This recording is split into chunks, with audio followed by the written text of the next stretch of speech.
안녕하세요. 알기 쉬운 바이오 알바 킹입니다.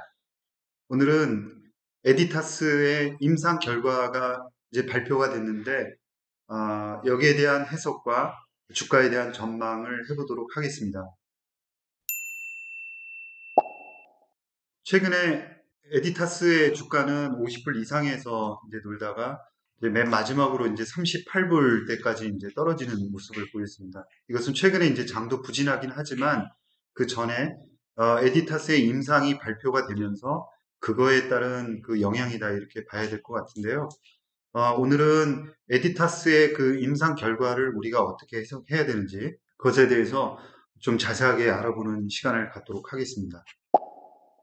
에디타스는 크게 보면은 파이프라인을 두 개 들고 있습니다.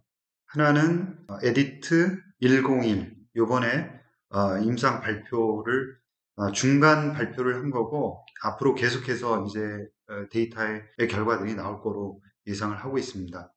이거는 아데노 어소시에이티드 바이러스를 가지고 DNA를 집어넣는 거죠. DNA를 집어넣으면은 그 안에서 RNA 두 개, 그 다음에 유전자 카스9의 DNA로 들어가서 다시 단백질을 만들어내고 이 RNA와 카스9이 합쳐져서 이제 유전자 가위 역할을 하게 되는 그런 기전이고요. 두 번째는 크리스퍼 카스12A 에디트 301을 가지고 있습니다. 이 기전은 다른 회사들은 접근하지 못하는 카스12A라는 그런 크리스퍼 카스 이제 유전자 가위죠. 유전자 가위로 접근하는 방식이고요. 나중에 이 부분에 대해서는 조금 더 설명을 드릴 텐데 어찌됐건 지금 인텔리아라든가 크리스퍼 이 두 회사는 접근하지 못하고 있는 그런 방식이다 이렇게 이제 봐야 될 것 같고 이제 전임상 쪽의 데이터가 잘 나왔습니다. 그래서 임상 1, 2상을 곧바로 지금 들어갈 것 같다. 연말에 그런 얘기가 지금 6월에 이제 있었고요. 자, 보면은 에디트 101입니다. 이거는 레벨로 선천성 흑암시, 그러니까 유전성 흑암시입니다. 그러니까 눈이 이제 잘 보이지 않는 거죠. 그러니까 우리가 빨대로다가 세상을 보는 것과 같이 아주 시야가 굉장히 좁은 그런 병이라고 하고요.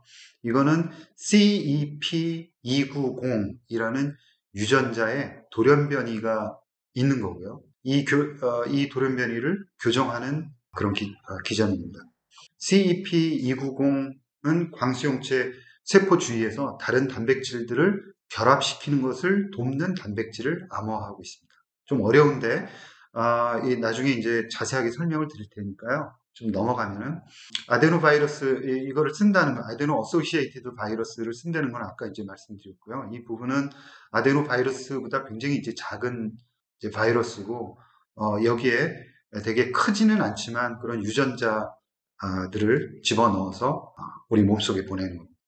그 다음에 이 LCA라는 레베르 선천성 흑암시는 18개의 서로 다른 유전자에서 나타나는 돌연변이로 인해 광수용 세포가 소실되는 그런 병입니다. 그리고 이 LCA 환자 중에서 LCA10 돌연변이 환자가 전체의 한 20에서 30% 정도를 차지하고 있다고 합니다. 그 다음 판이 좀 어려운 얘기인데 뒤에서 이 얘기를 계속 하게 될 텐데요. 엑손 26과 27 사이에 그 인트론이 있는데 그 인트론을 전체 다 우리들은 정상 사람들은 스플라이싱을 해내는데 그 스플라이싱을 하지 못하고 중간에서 그 스탑 코돈이 생기는 겁니다. 그 스탑 코돈 생기는 거를 유전자 가위 두 개를 집어넣어서 잘라내는 그런 거고요. 여기는 이제 정리를 해놓습니다. 그동안 여러분들께 설명드렸던 대로 우리가 그렇게 해서 만든 에디트 101이라는 크리스퍼 카스9 약물을 보내주면은 그게 우리 몸속에 그 이제 광수용체 쪽 그 세포로 들어가겠죠. 들어가서 어디로 가겠습니까? 카스9이 팜 쪽을 타깃팅 하겠죠. 팜이라는 거는 신호등처럼 이쪽으로 와서 붙을 수 있습니다. 라는 거고, 이 안에는 어떤 염기가 있겠습니까? 맞습니다. 구안인이 많겠죠. 그래서 한쪽은 이 팜, 왼쪽 팜, 오른쪽 팜 전부 다 구안인이 있는 사이트입니다. 여기에 가서 이제 유전자 가위 두 개가 정확하게 붙어야 되고요. 그리고 잘라내고 이게 딜리션 되는 거죠. 아니면 한 바퀴 더 돌아도 괜찮은 거죠. 전혀 상관이 없습니다. 그리고 나면 정상적인 단백질이 만들어지는 그런 기전입니다. 그렇게 된다 그러면 앞을 볼 수 없었던 사람들이 앞을 보게 된다. 이런 얘기죠. 자, 그러면 이러한 임상 1 이상을 했었는데 도대체 어떤 결과를 발표를 했고 그래서 주가가 한 20% 조정을 받았나 그 임상 결과에 대해서 한번 알아보겠습니다. 어떻게 발표를 했냐면 이거는 저용량 투여근입니다. 이걸 이제 유의해서 볼 필요가 있습니다. 저용량 투여근 약물을 저용량, 중용량, 중간용량, 그 다음에 아주 강한 용량 이렇게 세 개로 이제 나누어서 약물을 가지고 있는데요. 저용량을 투여를 한 겁니다. 그 다음에 2명, 그 다음에 중간 용량 4명 이렇게 전체 6명한테 투여를 한 거고요. 최대 15개월간 안전성을 검토를 했습니다. 그리고 발견된 부작용은 딱히 없다는 게 이제 그 결과고요. 그 다음에 결과로서는 그 세 번째 보면은 최대 교정 시력이라든가 그 다음에 FST 영역 광감도 임계감이라는 그런 FST라는 측정가. 그 다음에 다른 한 가지 이렇게 세 개를 복합적으로 보면서 어느 정도 효과가 있는지를 이제 평가를 한 건데요. 보면은 저용량에서는 효과가 안 나타났습니다. 이 2명에 대해서는 효과가 안 나타나고 그 다음에 중간 용량을 투여한 3명 중에서 2명에 대해서 임상 효과가 나타났다라는 거예요. 그러니까 전체 5명 중에 2명이 효과가 있었다. 그래서 2명 중에 1명, 이제 케이스 스타디 이렇게 얘기를 한 거 보면은 0.7의 대수시력. 이게 대수시력을 나타내는 소수시력이 아니라 이제 대수시력이라 약간 생소하실 수 있는데 0.3 정도 나오면은 그게 2.0이라고 합니다. 그래서 0.7 정도 나오면 차트 맨 위에 있는 글자를 읽지 못했었는데 그거를 읽는 정도라고 하니까 그냥 앞이 전혀 보지 못했던 사람들이 구별을 할 수 있을 정도. 그 다음에 미로를 빠져나갈 수 있는 그 정도라고 이제 보시면 될 것 같고요. 다른 한 명도 민감도가 크게 눈에 띄게 향상되었다. 그래서 2명한테 효과가 있었다는 거예요.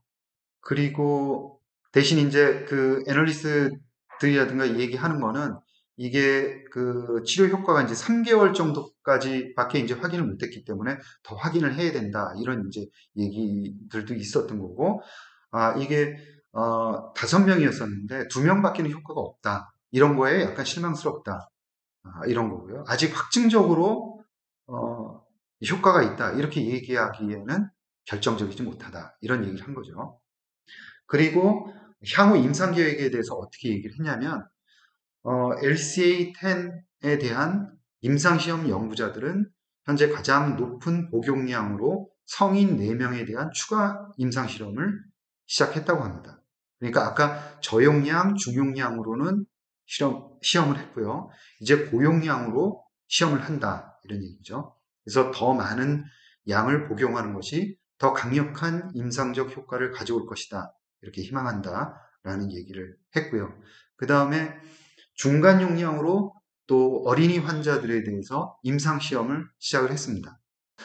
LCA 질환의 경우에는 성인에 비해서 어린이 환자가 온전한 광수용체를 더 많이 가지고 있기 때문에 더 좋은 효과가 나타날 수 있다라는 이 2가지 점을 얘기를 한 거죠. 고용량으로 하겠다. 그 다음에 어린이 환자한테 3명 중에 2명이 효과가 있었던 중간 용량으로 하겠다라는 이제 향후 계획을 얘기를 한 겁니다. 이 전체적인 그 임상 결과에 대한 저의 이제 생각을 좀 얘기를 하고 향후 전망이라든가 이런 거에 대해서도 얘기를 해보겠습니다. 이 임상시험 결과가 과연 그렇게 아주 실망스러운가라는 부분에 대해서 좀 얘기를 해볼 텐데요.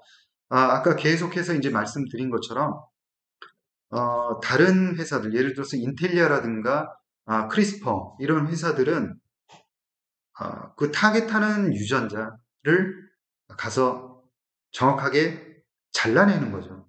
그러면은 이제 상동이든 비상동 말단 연결이든 간에 그런 수선 기작으로 붙게끔 되는 겁니다. 그러면서 유전자가 기능하지 못하도록 하는 거죠. 그런데 우리 그 에디타스 101은 엑손의 정확한 부분들, 그러니까 엑선과 인트론의 정확한 타겟에 가서 양쪽에 타겟팅을 해서 가야 된다는 부분이 이게 차이점이 있습니다. 그래서 난이도로 본다 그러면은 어느 정도는 더 어려운 난이도다 이렇게 이제 얘기를 할 수 있을 것 같고요.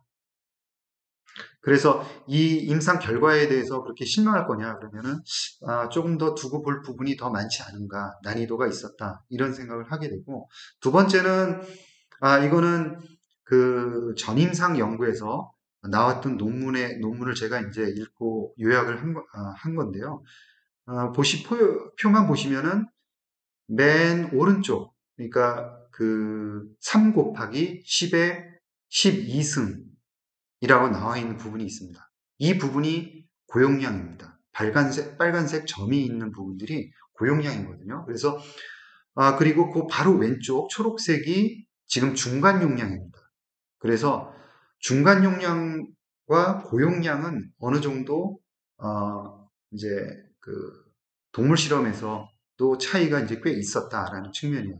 그래서 아까 이제 에디타스의 그 담당자도 얘기를 했지만 고용량으로 했을 때 효과가 크게 나타날 수도 있다. 거기에 희망을 걸겠다라는 얘기는 바로 이런 겁니다. 어느 정도 강도냐면 맨 밑에 초록색을 보시면 지금 그 중용량으로다가 투여한 그 용량이 1.1 곱하기 10의 12승 이게 바이럴 지놈입니다. 그다음에 바이럴 지놈인 거거든요. 그래서 이 고용량은 중용량 대비해서 한 3배 정도 이제 고용량으로 넣는다라는 그런 컨셉인데, 이게 고용량으로 넣었을 때는 조금 더 효과가 나타날 가능성이 있지 않을까 이런 생각을 해보고 있는 겁니다. 그래서 지금 임상 결과에 대해서 좀 실망스럽거나 아직은 결정적이지 않다라고 얘기하는데, 제가 드리는 말씀은 다른 다른 회사들이 하는 것보다 조금 어려운 타겟팅이었다라는 거 하고, 고용량으로 앞으로 계속 있을 임상시험이 진행이 되고 있기 때문에 기대를 걸어볼 만하다라는 두 가지입니다. 그리고 임상 부분에 있어서는 이 회사는 다른 회사들이 가지고 있지 않은 크리스퍼 카스12A라는 걸 가지고 있습니다. 그 카스9하고는 전혀 다른 거고요. 티민을 타겟팅하는 그런 겁니다. 다른 회사들은 카스9으로 구아닌이라는 팜을 타겟팅하는 반면 카스12A는 티민을 타겟팅하는 거죠. 그래서 다른 회사는 타겟팅하지 못하는 곳을 타겟팅해서 하고 있는 거고, 동물 실험에서 잘 나왔기 때문에 임상시험 올해 이제 말에 약이 투여가 될 것 같은데, 이쪽에서도 한번 기대를 걸어볼 수 있을 것 같고요. 이게 성공적이라 그러면은 그 다음번 다른 회사들은 타겟팅 할 수 없는 그런 질병들도 과감하게 타겟팅해서 나가지 않을까 이런 생각입니다. 마음 같았으면은 지금 SCD라는 겸상적혈구를 타겟팅하고 있는데, 이 시장이 워낙 크다 보니까 이 시장을 이제 타겟팅한 것 같아요. 그러니까 다른 회사들이 타겟팅 할 수 없는 그런 그 기전을 병증을 타겟팅했다 그러면은 더 좋지 않았나 하는 건데, 그거는 아마 이제 시장의 크기라든가 이런 걸 다 전체적으로 고려해서 타겟팅하지 않았을까라는 거고요. 추가적으로 301처럼 카스12A를 이제 무기로 해서 임상이 올라온다 그러면 그런 것들은 이제 좋은 재료가 되지 않을까 이런 얘기를 말씀을 드리면서, 이상 최근에 에디타스가 발표한 임상 시험에 대한 해석과 그리고 앞으로의 전망 관련해서 여러분들에게 말씀을 드렸습니다. 투자하시는데 도움이 되셨으면 합니다. 감사합니다.